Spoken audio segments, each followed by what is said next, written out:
On repart les amis, on repart avec Ralph Rumi qui est avec nous. Bonjour Ralph. Bonjour Stéphane. Cofondateur de Achille et on va parler du monde de l'assurance. Alors Ralph, je le dis assez régulièrement, alors il se trouve que je suis assez copain avec celui qui va être un de vos concurrents sur un segment de marché, c'est-à-dire Jean-Charles Samuelian d'Alan. Qui est, alors je me gourre pas, c'est-à-dire vous dites première, donc Achille qui vient de lever un certain nombre de millions, j'ai pas noté combien. 29 millions. 29, voilà. C'est un détail aujourd'hui. En fait, c'est un petit détail, oui, en ce moment.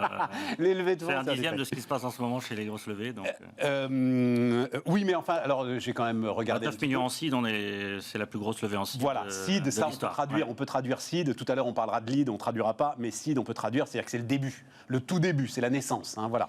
En fait, on a levé 29 millions, on a fait 0 contrat. On n'avait pas commencé. Voilà, c'est ça. Première compagnie d'assurance agréée par la PCR depuis 35 ans. Mais Alan aussi est agréé à PCR. Alors, oui. Alors, c'est la CPR depuis 35 ans. Première compagnie d'assurance généraliste. C'est-à-dire que Alan, voilà, c'est ça. En fait, on ne va pas vraiment être concurrent parce qu'on est dans le secteur de l'assurance, mais eux font de l'assurance B2B pour les entreprises et nous, on fait l'assurance B2C pour les particuliers. Donc, on ne va jamais se retrouver en frontal. Même si, alors, ils ont un segment évidemment très intéressant. Je crois qui vous intéresse vous aussi, qui sont les nouvelles formes de travail, qui sont les indépendants, qui sont, enfin bref, l'ensemble de ceux qui sont... Il va y avoir un segment de clientèle, quelque part entre le C et le B, voilà, qui va être très intéressant. Ce que nous on appelle les TNS, les travailleurs non salariés. Donc aujourd'hui, il y en a de plus en plus, encore plus avec le Covid. Il va y avoir beaucoup de personnes qui font ça. Donc sur la mutuelle santé qu'on distribue, on va avoir aussi pas mal de gens en TNS. Voilà, mais on n'approche pas les choses de la même façon qu'Alan. Donc pour revenir sur le pourquoi premier en 35 ans, c'est-à-dire que, je vais rentrer un peu techniquement, mais à la CPR, on nous donne des agréments pour des classes. Et nous, on a eu la classe 1, 2, 8, 9, 13. J'avais noté ça, ouais. 1, donc, 2, 8, 9, 13. Alan a 1, 2 qui lui permet de faire de la santé. Un autre a eu 8, 9, 13, mais personne n'a jamais eu 1, 2, 8, 9, 13. Et c'est quoi 8, 9 Parce que c'est quoi les chiens et les chats? 1, 2, c'est une partie des chiens et des chats, c'est dans le 8, 9, 13. Donc, pour vous expliquer, 1, 2, on va dire, c'est la partie santé, et 8, 9, 13, c'est la partie dommage. Donc, on est les seuls à avoir eu l'agrément. Santé, habitation. Chien-chat. Avec un 2, 8, 9, 13, vous pouvez faire de l'habitation, de la santé, mais du pourquoi chien-chat. les chiens et les chats? Assurance Parce que des ça chiens et les chats. cartonne en ce moment, les chiens et les chats. On a une discussion passionnante hier, à votre place hier. Une boîte qui s'appelle Agrio Biothers, c'est ça. Ouais. Bref, qui fait non pas la nourriture, mais tous les accessoires en fait pour les chiens et les chats. Et son patron nous expliquait qu'en fait, il y avait une forme d'humanisation aujourd'hui des animaux. Ce qu'on voit sur le bien-être animal, sur tout ça, etc. Et que ça amenait un panier de dépenses qu'on imagine. Mais c'est colossal. En fait, ce qui s'est passé, déjà avant le Covid, les gens aimaient beaucoup leurs animaux et en avaient beaucoup. Pendant le confinement, les gens ont acheté beaucoup d'animaux. Et ils s'y intéressent de plus en plus, et c'est maintenant, et la santé de l'animal, elle est aussi importante que la santé de son fils ou de son mari. Donc aujourd'hui, c'était 6% de la population qui était assurée en chien-chat il y a quelques années, et maintenant on est à 8-10, et ça va monter. Mais vous assurez quoi? Tous les risques santé comme la santé humaine?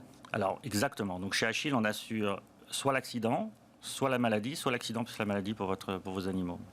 Donc on est les seuls à faire ça. La plupart de nos concurrents assurent accident plus maladie. C'est quoi? Je veux une idée de prix. L'assurance, un chien basique, là, j'ai un chien. Alors ça va de 2,13 € à 60 € par mois. 60 € par mois? Oui. C'est une assurance santé humaine, 60 € par mois? Vous savez, il y a plein de gens pour qui leur chien et leur chat, c'est aussi important que leur enfant. Quelle histoire! Alors, je me suis battu en interne pour que le premier assuré d'Achille soit mon chat. Et puis, il y a un salarié à moi qui, juste le jour du lancement, a assuré le sien. Mon chat, il fait une pancarte pour dire « Je veux être le premier assuré d'Achille ». Et puis après, on va arrêter avec ça. Je rassure les téléspectateurs. Le chat est moins cher que le chien, quand même. Le chat est moins cher que le chien, mais il y a des races de chats qui sont plus chères que Ah oui, c'est ça. Oui, voilà. Oui, il y a des chiens, il y a des chiens qui ont des maladies génétiques, il y a des chiens qui sont plus fragiles que d'autres. Parlons de votre pari, de rentrer dans l'assurance. J'ai noté, c'est un point de vue très intéressant, écrit par Jean-Charles Simon, que vous connaissez peut-être, économiste, ancien chef économiste du groupe SCOR. Donc dans la réassurance, il connaît l'assurance comme sa poche. Et il avait écrit un point de vue dans Les Échos: la disruption de l'assurance n'aura pas lieu. Je vais vous lire ça, c'est très court, et puis vous allez me dire pourquoi vous pensez. J'espère qu'elle aura lieu, moi. Pourquoi vous pensez l'inverse? L'assurance est l'un des secteurs où les barrières à l'entrée sont les plus hautes. Il faut du capital, beaucoup, et surtout faire face à un mur de réglementation toujours plus élevé au cours des dernières décennies, de la solvabilité à la conformité, en passant par l'éligibilité des dirigeants. La base technique du métier, la mutualisation des risques, joue également en faveur des portefeuilles déjà constitués et des longs historiques. C'est assez logique. Pour l'essentiel, l'assurance est un produit à fréquence très faible d'événements, même l'assurance santé, où cette fréquence est parmi les plus élevées. C'est pas comparable avec un compte bancaire, on n'en a qu'une assurance, sauf exception, et il y a un énorme coût d'acquisition client que renforcent encore les nouvelles règles de résiliation qui font qu'on peut changer d'assurance pratiquement tous les ans. Bon, ça me fait plaisir d'entendre ça. C'est super pertinent.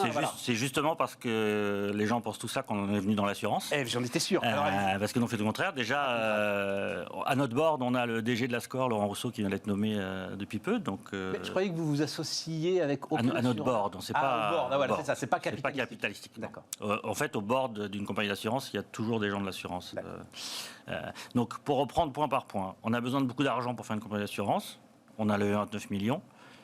Si on faisait un courtier, on aurait levé 4 millions. Ouais, c'est ça. Donc il y a 20 millions sur les 29 millions qui nous servent à des réserves de fonds propres qui sont là en cas de problème, en cas de sinistre. Si l'appartement d'un de mes assurés brûle, je dois avoir des réserves pour le payer. Donc on a 20 millions qui sont mis de côté. Et ça, c'est le travail de la CPR, de la brigade de la CPR qui nous contrôle, de s'assurer qu'on a les fonds propres qui vont bien. Deuxième chose, les dirigeants... moi, j'ai une formation assurantielle. Vous êtes ancien agent général, c'est ça Alors, ancien agent général, oui, j'ai été agent général, mais moi, j'ai des études de statistiques, j'ai travaillé dans l'assurance. Mon papa était dans l'assurance, mon frère était dans l'assurance. Et la CPR tient compte de ça? La CPR papa est dans l'assurance, vous gagnez 10 points. Papa était dans l'assurance, 3 points, et un frère dans l'assurance, 4 points. Non, en fait, oui, la CPR regarde le nombre d'années qu'on a passé dans l'assurance. Est-ce qu'on a les diplômes pour? Est-ce qu'on est capable de pouvoir faire ce genre de dossier? Donc, c'est extrêmement réglementé en termes de compétences assurantielles parlant. Ça marche, on a compris. Donc on les a. Et ensuite, on arrive sur la mutualisation des risques. Ça, c'est important. Historique profond. Là où je vais décevoir Jean-Charles, c'est qu'en fait, on fait de l'assurance comme lui. C'est-à-dire que j'arrive pas en disant je suis un néo-assurance et je fais pas d'assurance. C'est-à-dire que demain votre maison elle brûle, je vais la rembourser de la même façon que lui et je vais tarifer de la même façon que lui mon produit. Je pense que le problème qu'on a aujourd'hui dans l'assurance, c'est les méthodes d'acquisition, méthodes de traitement du client, méthodes de la façon dont ils gèrent leur site internet et autres, plus que la façon dont les produits sont faits. Donc nous on a une formule qu'on a chez nous. Donc, la baseline d'Achille, c'est l'assurance en mieux. D'accord, mais ça... voilà. Alors, pour vous dire ce qu'il en est. Aujourd'hui, mais c'est le slogan start-up basique, quoi. Eh ben, c'est celui-là. Nous, on fait la télé éco en mieux, nous. Voilà, j'espère. On est tous les deux mieux. Cette blague. Donc, ce que je vais vous dire, c'est que, qu'est-ce qui se passe? Aujourd'hui, un produit d'assurance, pourquoi on a voulu devenir compagnie d'assurance, justement? C'est que la plupart des gens qui se lancent aujourd'hui dans le métier de l'assurance, c'est des courtiers, c'est pas des assureurs. On est d'accord. Et quand ils sont courtiers, ils sont dépendants d'un assureur. Ils sont dépendants d'un assureur qui tient ces propos-là, qui dit nous, on veut pas bouger. C'est un métier qui dure il y a longtemps. On maîtrise nos risques. On a besoin d'avoir nos datas pour pouvoir faire les tarifications, sinon on peut pas le faire. Donc nous, on a une historique et c'est là-dessus qu'on sort. C'est vrai, tu as besoin d'avoir les datas pour faire la tarification. On a besoin. Fondamental. On a des actuaires en interne. On a un gros travail d'actuaire dans ce qu'on fait, mais on peut aussi analyser les datas. On travaille avec des réassureurs, c'est-à-dire que nous, Achille, on est réassuré par un gros réassureur, plusieurs réassureurs du marché, dans les 2-3 premiers réassureurs. Et donc ces gens-là, ça ne doit pas être celui qui est à votre board parce qu'il y aurait conflit d'intérêts, c'est l'autre. Voilà. C'est un autre, mais qui est aussi à notre board. Il n'y a pas conflit d'intérêts. Voilà. Qu'est-ce que je veux dire? Oui, donc ces gens-là ont de la data, donc on fabrique avec eux des produits. Donc nos actuaires travaillent sur des produits. Eux ont de la data de réassureurs. Ils en ont plus que des assureurs, les réassureurs, puisqu'en fait, c'est les assureurs des assureurs. Donc eux, ils ont la masse de data. Donc aujourd'hui, on va les voir, on leur dit on veut fabriquer un produit, ils font tourner leur moulinette, ils nous disent oui, ça passe ou non, ça passe pas. D'accord, c'est une réponse. On a nos produits. Mais admets que c'est une réponse qui conforte un tout petit peu quand même ce que dit Jean-Charles, c'est-à-dire que tu es quand même obligé de t'appuyer sur la data d'un gros du métier pour pouvoir démarrer. Alors, ce qu'on a fait, par exemple, sur l'habitation, on s'est appuyé sur la data de personnes. On a fait valider par notre réassureur, mais on a regardé des datas qu'on a trouvées en faisant du benchmark des concurrents, en regardant ce qui se passait sur la FFSA, en regardant ce qui se passait dans le monde. Et on a fait un mélange de tout ça, on a sorti notre produit et on avait zéro data. Coût d'acquisition client? Ça, c'est un bon point. Alors, on a parlé tout à l'heure de Place des Leads. Nous, on vient du lead. Francky Desfossés, mon associé, et moi, on vient de l'acquisition de trafic. Donc, le coût d'acquisition d'un client... On en parlait, pardon, il faut que je le précise, on en parlait quand ça ne tournait pas encore. Voilà. Donc voilà, c'est la première boîte que tu as montée, c'est ça la deuxième boîte. La deuxième boîte que tu as montée, ce qui s'appelait Place des Leads. Voilà. Donc effectivement, on est au cœur de l'activité. En fait, mon métier, c'était de faire de l'acquisition de trafic pour le compte de compagnie d'assurance. Donc en fait, ces gens-là, payés, des gens comme moi, pour leur apporter du trafic. Et moi, bien sûr, je gagnais ma vie. Donc je prenais 30% de marge là-dessus. Aujourd'hui, je vais m'auto-payer, donc je ne vais pas prendre 30% de marge.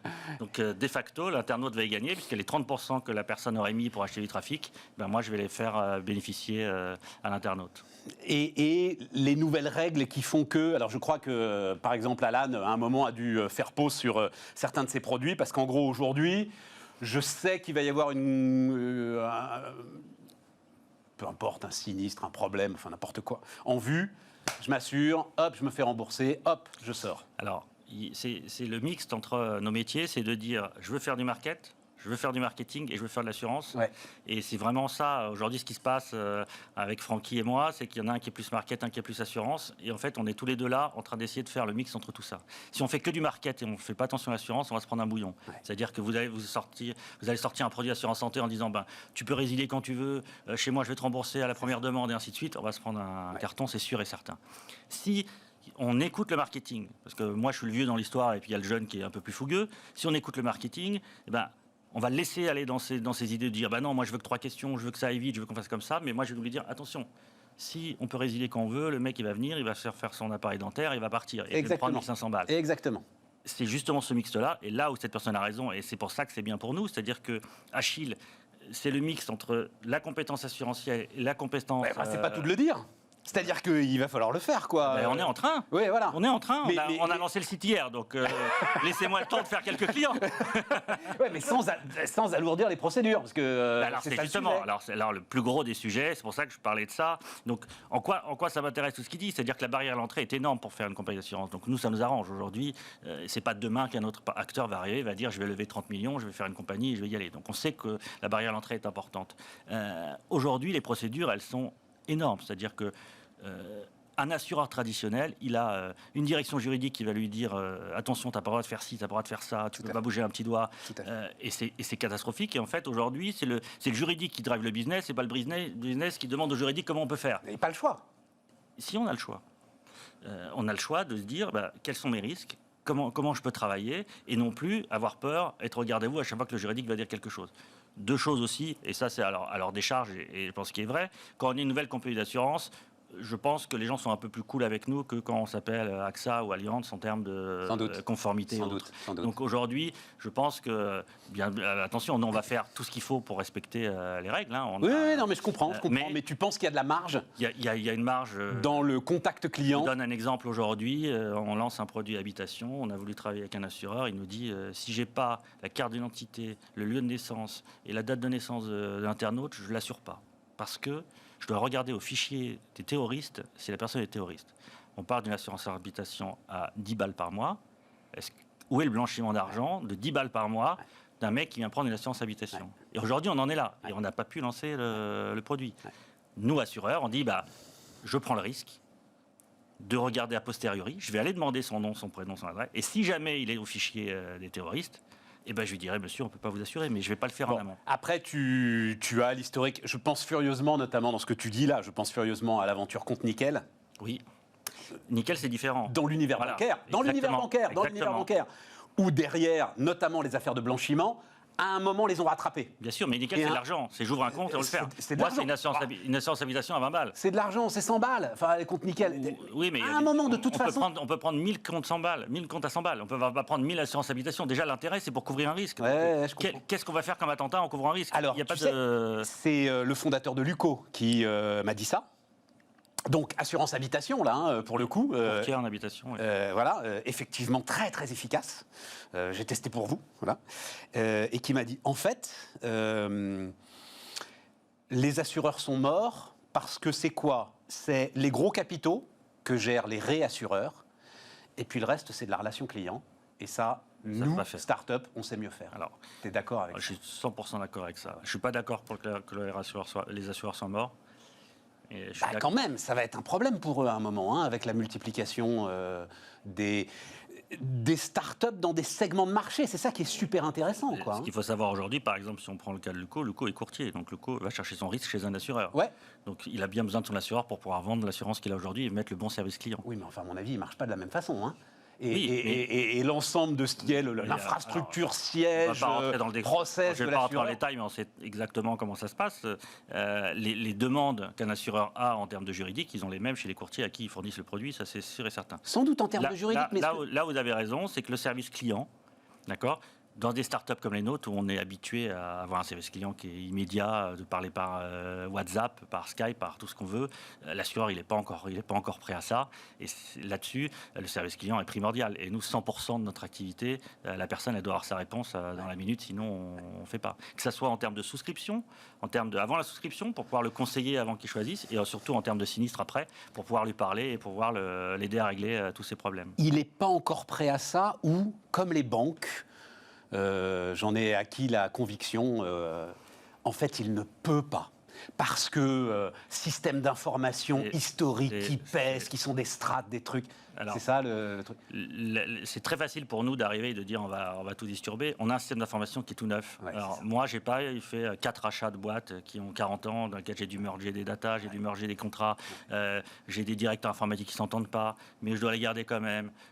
J'ai une base client, j'ai une base prospect, j'ai une base de mon ancien assureur, et puis ils ne se parlent pas entre eux. On a aujourd'hui des assurances en 2021, vous arrivez, ils ne savent même pas que vous êtes client. Ça, c'est impossible dans des boîtes comme les nôtres. Mais ils ont, à leur décharge, ils ont un système d'information qui est obsolète, vieux, qui est dur. Nous, on arrive, c'est facile. On a la techno de 2021, on a toutes les nouvelles technos, on a les meilleurs ingénieurs parce que des sociétés comme les nôtres, ça donne envie aux gens de venir travailler chez nous. On a les meilleurs pour développer, on a les meilleures technologies et on fait tout from scratch. Et un dernier truc, parce que ça aussi, c'est un argument qu'avancent les banquiers et qui est, je pense, assez solide, c'est de dire, OK, tout ça, OK. À un moment, c'est quand même votre argent, votre épargne, et vous hésiterez avant de la confier à une banque dont vous n'avez jamais entendu parler, dont vous n'entendez parler que depuis quelques mois. Je trouve que c'est un bon argument. La différence, c'est les assureurs, et on peut se le dire, la façon dont ils nous traitent depuis des dizaines d'années font que l'attachement à l'assureur, je ne sais pas, certains d'entre vous peut-être, je crois qu'on est assez rare à être attaché à un assureur. Moi, je suis attaché à un assureur parce qu'on ne peut pas y travailler. Oui, voilà. Mais sinon... Aujourd'hui, vous savez, une personne, elle quitte son assureur pour 10 centimes. Hein. C'est ça. Il n'y a pas d'attachement à un assureur. Vous savez, notre client bêta, c'est ma fille de 16 ans. Et on regarde vraiment comment... Parce que c'est le client de demain. Ma fille, elle ne resterait pas une minute pour un formulaire et maxi. Et puis on lui dit c'est chez lui ou c'est chez lui. Non, c'est lequel est le plus rapide, lequel est le plus simple, et lequel est le plus facile. Et limite, lequel est le plus beau. J'ai mis un petit chat qui bouge la queue, c'est super, je vais m'assurer là. Et puis voilà, on en est. Donc oui, l'attachement, on n'est plus au courtage d'il y a 45 ans où on était attaché à notre courtier, on lui confiait tous nos contrats. C'est ça. Je pense que tout ça, ça va changer. En plus, avec le confinement, les gens ils ont l'habitude de plus sortir de chez eux, de tout faire très vite. On a pris tous des bonnes habitudes de rester à la maison et tout souscrire en une minute. Achille est là pour répondre à tous ces besoins. C'était passionnant tout ça. Ralph Rumi, donc le cofondateur d'Achille, notre invité sur Bismart.